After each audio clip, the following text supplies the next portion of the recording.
in an appearance on a state-run Russian news station, a State Duma member, Alexei Zaravlyov, essentially a member of their parliament, revealed that Russia was ready to retaliate against the US with nuclear weapons. Quote, to destroy the east coast of the US, 2 Sarmat missiles are necessary, and 2 missiles for the west coast. 4 missiles and there will be nothing left. The mushroom will be taller than a high-rise. That mushroom will be visible from Mexico. The RS-28 Sarmat, aka Satan II, is a Russian ballistic missile unveiled by Putin in 2018, and it made its first test flight on April 20th, 2022. Weighing 208 tons and 14 stories tall, it's a part of Russia's land-based nuclear arsenal, and each missile can carry 15 warheads with the ability to obliterate an area the size of the UK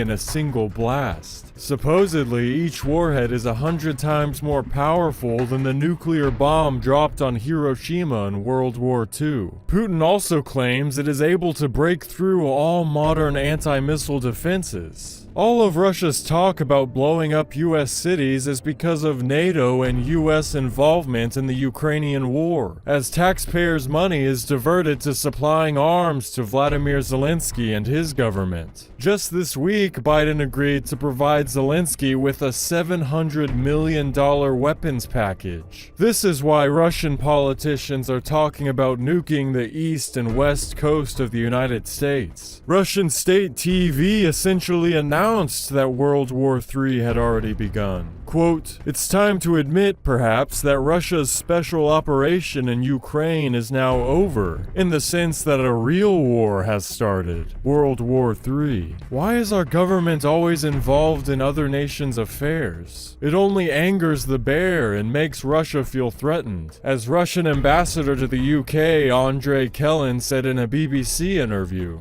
We have a very strict provision on the issues of the use of tactical nuclear weapon, and it is mainly when the existence of the state is endangered. So why push Russia into a defensive position that would certainly provoke an offensive attack? Does Biden want to start nuclear war? Is it a part of the slow and painful building of global government? Even though Russia's missiles are called Satan II, once the nuclear missiles start launching both ways, Satan will be laughing as we destroy ourselves, and thinking to himself, mission accomplished. The federal government is openly preparing for fallout from nuclear war on US soil in Austin, Texas. What do they know that they aren't telling us? The self-proclaimed exercise is called Cobalt Magnet 22 and is led by the U.S. Department of Energy's National Nuclear Security Administration. They brought more than 30 local, state, and federal agencies together to conduct a major radiological incident exercise, meaning they simulated a nuclear attack on a U.S. city. Obviously, they're preparing for war with Russia, as the U.S. government gets more involved in supporting Ukraine, both financially and militarily, and NATO continues to expand membership eastward, something they promised Russia in 1990 that they would never do. War with Russia would definitely escalate to nuclear bombs, but who's gonna strike first? Texas citizens were told to expect to see protective clothing and radiological detection equipment in the field, as well as low-flying aircraft and groups of first responders acting out the radiological incident at various locations across the city. The exercise is meant to enable government personnel to practice protecting public health and safety. However, the fact that this is even taking place is an indication that the federally run intelligence agencies believe nuclear war is not only possible, but probable in the near future. So what are they privy to? What does the federal government know that they aren't telling the American people? Could a nuclear attack be coming to the U.S. homeland sooner than we are allowed to think? Perhaps this will be our only heads up. In today's world of fake news, misinformation, what else we have? What we all need are credible sources. So we need credible resources today. Around page 270, toward the end of the book, there's a whole section on Ukraine, Russia, and using natural gas as a weapon. Now, this wasn't 2014 when they took Crimea, or 2020 when the invasion was being prepared, or 2022 when it broke out. This was 2011. 11 years ago, I was saying this is going to be used as a weapon, and here it comes. So it's interesting that the war was completely unnecessary. Now you say you saw it coming 10 years away. You've always sounded the drum, like the dum, dum, dum, dum. You've been warning everybody. But in the last, I would say, year, your pounding has gotten louder. The message is similar, but your warnings are more dire, louder, more direct. So that's what we want to talk to you about today, is how dire are we? Where are we today? What is happening? Yep. You talked about Executive Order 14067. What is your concern on Executive Order, which was just signed with Biden and company only a few months ago? What is your concern, 14067? It has a number of parts, and the thing with executive orders, or for that matter, legislation, I could say you have to read the fine print, and you do, but you have to actually consider the hidden agendas. It's basically an order that accelerates the U.S. movement towards a central bank digital currency, so-called CBDC. These are happening all over the world. Beijing already has one. They're past the prototype stage. They kind of rolled that out during the Winter Olympics last February. Believe it or not, the Bahamas has a digital currency. There are a few other countries that have already gone in that direction. Europe is, the European Central Bank is very far along. The U.S. and the Federal Reserve, because they print the currency, they understood the importance of it. They were watching it, but they were taking their time, like, hey, we're the biggest payment currency, biggest reserve currency in the world, which the dollar is, and we don't want to race into something if it's not thought out. And they were doing a kind of joint venture R&D program with MIT. Okay, and they got some experts there, so that seems to make sense. But all of a sudden, they accelerated it, and they said, no, we got to move fast on this, and we got to catch up. And that's what 14067 was about. But that's what you could get from reading. But what's the hidden agenda? First of all, just a little bit of background on central bank digital currencies. It's still the dollar. A digital dollar is still a dollar. A digital Chinese yuan is still a yuan. A digital euro is still a euro. So it's not a new currency, but it is a new payment channel, and it is a new form of the currency, if you want to think of it that way, even though it's still the dollar. And it goes hand in hand with getting rid of cash. In other words, I'll spend in a minute, we'll get into what the central bank digital currency, what the hidden agenda is behind that. But as I go through the list of the really bad things that can happen, you say, okay, but I still got cash. I can go down to the bank and get whatever, $10,000 or $100,000 in cash. By the way, that's not easy to do. I say that. It's legal. It's not illegal. But try doing it. They'll tell you to come back, make an appointment. They don't have that much money. They got to ship it in. You better show up with like your birth certificate and 5 character witnesses, and then they'll report you. They'll report you to the Treasury, actually the Financial Crimes Enforcement Network knows the word crime, FinCEN for short, Northern Virginia, and you'll go in a file next to Ayman al-Zawahiri. It's not so easy to get your cash, but you can in theory, and that's the alternative. So they have to not only push the digital currency agenda, which we'll talk about in a minute, but they have to get rid of cash, because as long as you have cash, you can do an end run around this. So these two things are coming down the track pretty fast. Now, flipping back to the central bank digital currency, it's not a cryptocurrency. It's not on a blockchain. A blockchain is just a ledger. They've been around since the 80s, no big deal. But this ledger will be maintained by somebody, probably the Federal Reserve. There could be a new government agency doing it. It's like a bank account. So we might quickly end up in a world where I have an account at a bank. You guys have accounts at banks. Those banks are either members of the Federal Reserve System, or they're smaller banks that are correspondents of bigger banks that are members of the Federal Reserve System, like Bank of America or Wells Fargo. Heaven help you with Wells Fargo. But the point being, the banks kind of keep all the books. We might be in a world where you would have an account at the Fed. Everyone listening would have an account at the Fed. We'd have it on our iPhone or our Samsung or whatever our mobile phone is. And if I send you money, the Fed takes it out of my account, sends it to your account. End of story. Kind of like a Venmo type of thing with larger denominations, etc.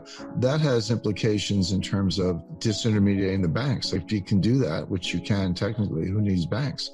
But the selling point is it's better, faster, cheaper, okay? Which it is. So for example, I go to a bookstore and I buy a book with a credit card. I say I get the book. The merchant, the retailer has this receivable. And so they sell it to what's called a merchant acquirer. Merchant acquirers are finance businesses that buy a whole bunch of receivables from a whole bunch of little retailers or even larger retailers. They then take that bundle of receivables, now we're talking mean hundreds of millions or more, and they deliver it to MasterCard or Visa, and then they get paid. Obviously, they make a little money on that. MasterCard and Visa then send those receivables to the banks that issue the credit cards, and then the bank sends me a bill and I pay the bill. So think about that. I buy a book, but you get 5 financial intermediaries. You get me, the retailer, the merchant acquirer, MasterCard or Visa, and the issuing bank. And the total fees are like 2.5%, 3%. So why do we need 5 financial intermediaries with, let's say, 3% fees to buy a book when you can just have an account at the Fed and everything whips through the Fed fast and easy and inexpensive? And that's all true. That is how it could work if you had this digital dollar. But let's assume the banks continue to play a role, because the Fed's job, people talk about, it's the Fed's job, reduce unemployment, squash inflation. Now they want a Green New Deal. The Fed's supposed to make sure that nobody lends money to ExxonMobil, even though we're out of oil. Those are like ancillary. The Fed's main job from the beginning, from 1913, really 1907 onward, is to prop up the banks. Like, that's why they're there. So I doubt they'll disintermediate the banks. But either way, you're going to have a faster, cheaper, better system for making payments. But what else? And this is the key, and this is why we're sounding the alarm a little bit on Executive Order 14067. So once it's digital, a couple things. First of all, they know your whereabouts. Now, they already know your whereabouts from your iPhone, unless you turn your iPhone off, and not just turn it off, but put it in what's called a Faraday sac, which is a special woven fabric, a metallic weave that blocks radiation. And by the way, do the same thing with your EasyPass and a bunch of other stuff. But unless you do that, then they know where you are for your iPhone or your Samsung or whatever. So they already know your whereabouts. We have facial recognition software. People go, I'm going to wear a mask and sunglasses and pull my hat down. Okay.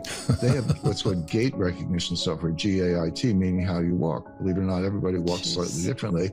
And it's like a fingerprint. So even if you're wearing a mask, they see you walking down the street, they're like, that's Kim, or that's Robert, or Jim, or as the case may be. So they already know a lot, and they know your whereabouts. But now they're going to know what you're buying, right? Because every product has a SKU, stock keeping unit code with a QR digital scan.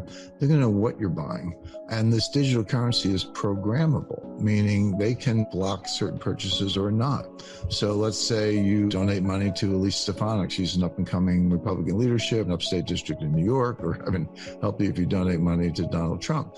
They'll know that, first of all. And you might find that your account's frozen. Or let's say they want to see, right now, if you work and you're an employee, it's a technical term defined, and you get paid and you get a W-2 at the end of the year, but they withhold it from your payment. You get paid every 2 weeks or whatever. They withhold taxes from your wages, and then you file your W-2, file your tax return, you reconcile, maybe you get a refund, maybe you owe a little bit, but they got the money up front through withholding. But that's not true for independent contractors and professionals, so doctors, lawyers, architects, landscaping. So anybody who's not a W-2 employee doesn't have withholding. They got to pay their taxes. But what if they could just take it out of your bank account? Say, okay, you're a doctor, you put the money in this bank, and I'm just going to take some number, 20% out of your bank account every month. And yeah, we'll send you a statement, 1099, file your tax return, and you owe or you get a refund, but no more honor system, in other words, and no more waiting till year end. We're going to take it out of your bank account. Or what if, as a form of stimulus, even though it's not stimulus, but they'll call it that, they say you get money in your bank account. Okay, but we're going to put a countdown clock on your bank account. And if you don't spend 10% of it in the next 30 days, we're going to deduct that much. In other words, use it or lose it. So now all of a sudden, like, yeah, I worked hard, I made this money, it's in the bank, but you're telling me if I don't spend it, I'm going to lose it anyway, so I might as well go spend it. And of course, the idea is to stimulate the economy. But the point is, the number of things you can do, from surveillance to identifying your political preferences, withholding taxes, account freezes, account seizures, time limitations on your money's countdown clock, it expires after a certain period of time, etc. I could go on and on, but you take the point, which is it's not your money anymore. I've always said to people, you put your money in the bank, it's not your money, it's the bank's money, and they'll give it to you if they feel like it. This is that same idea on stilts. And this is, and now the government's involved, and everything easier, faster, cheaper about payments is also easier, faster, cheaper about surveillance, confiscation, account freezes, etc. And then people say to me, they explain what I just said to you guys, and they say, oh, that'll never happen. It's already happening. It's already here.